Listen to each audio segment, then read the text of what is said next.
Welcome back, humans. This is Receive and Capture.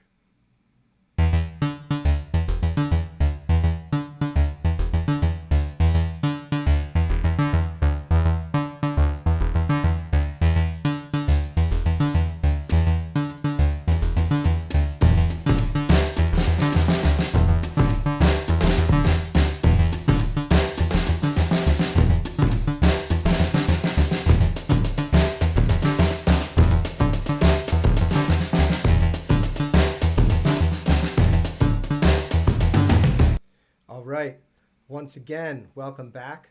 My name is Josh. This is Receive and Capture.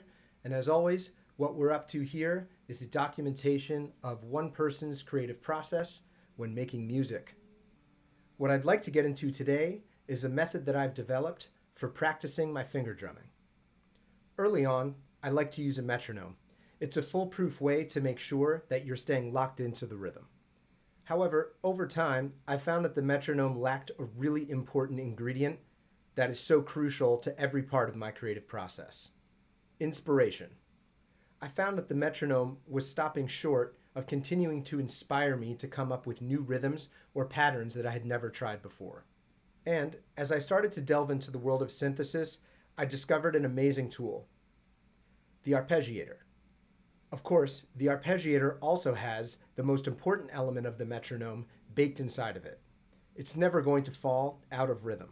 Outside of the predictability of its meter, an Arpeggiator has the ability to create amazingly unique melodic patterns. And by employing some really basic modulation techniques, you have the ability to turn those arpeggios into things that are truly unique and inspiring. So, while the arpeggio is incredibly important in terms of cadence and rhythm, of equal importance is the instrument that you choose to give voice to that melodic line. My favorite instrument for producing fantastic synth bass sounds is the MiniBrute 2S.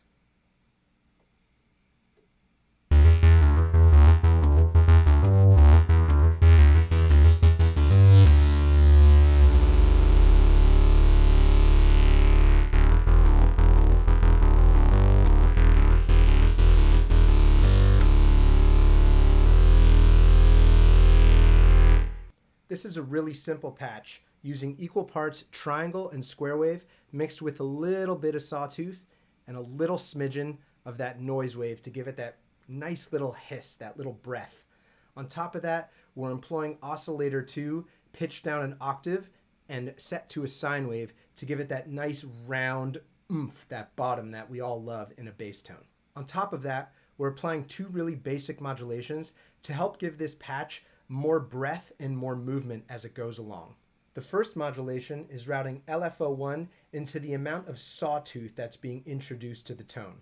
The effect of that is kind of like a really edgy, acidy edge that comes into the tone, moves in a little bit, and then backs off and moves back in.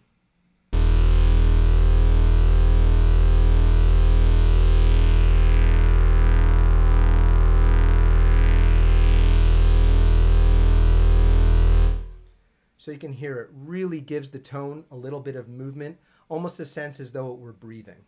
The second modulation that we're applying is taking LFO2 and routing it into the decay of the AD envelope. What this is going to do is it's going to take the notes being kicked off by the arpeggio and it's going to make them both longer and shorter by intervals.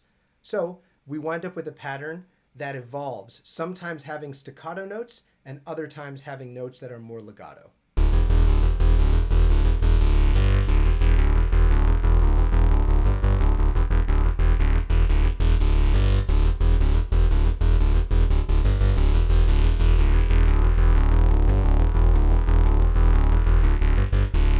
Now that we've got a bass tone that we're really happy with and some movement running through that patch, let's move over to the arpeggiator itself. While most arpeggiators are capable of producing some really inspirational, cool stuff, the one that I use the most and keep coming back to is the one that comes on board of the Arturia MicroFreak. There are two specific elements inside of this arpeggiator that I think make it super unique. The first one is the arpeggiator's pattern mode. The best way to describe this is that every time you put your fingers on the key bed in a chord formation, it will come up with a random arpeggio based on that chord. And then every time you pick your fingers up and put them back down on the keys again, even though that chord is the same, it will come up with a completely different random arpeggio and hold that pattern.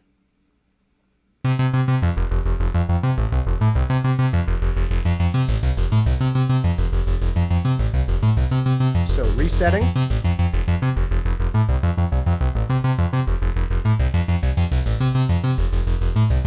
And again.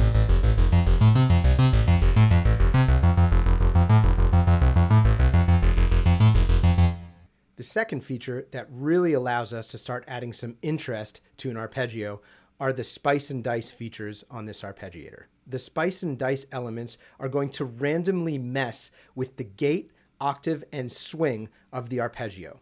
The results of this are some predictably wild patterns and variations on the arpeggio, producing some really cool bass lines that I would never be able to come up with myself. All right, let's cycle through and find an interesting arpeggio and then mangle it up.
Clearly see how already this is providing you with a way more inspirational and a unique backdrop than a simple metronome.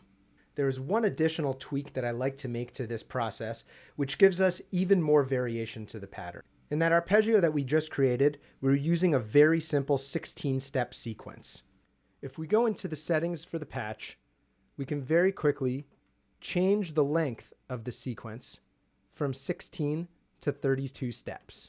The result is a pattern that's twice as long and gives us just a little bit more of that unique variability as the patch moves through.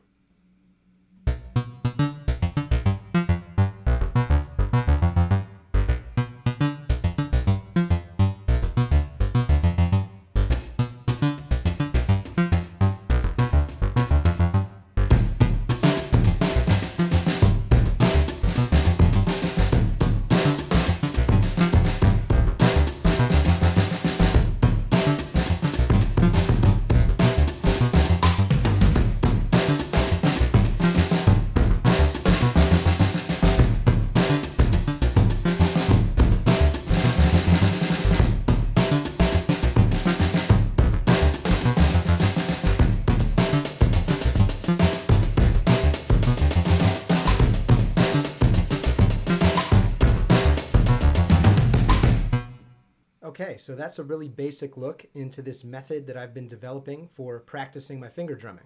On top of providing me with an abundance of fresh patterns to which I can respond and react, it also allows me to capture any of those new ideas if I think they might lead somewhere in the future. I hope you guys have enjoyed this video. I've definitely enjoyed sharing it with you.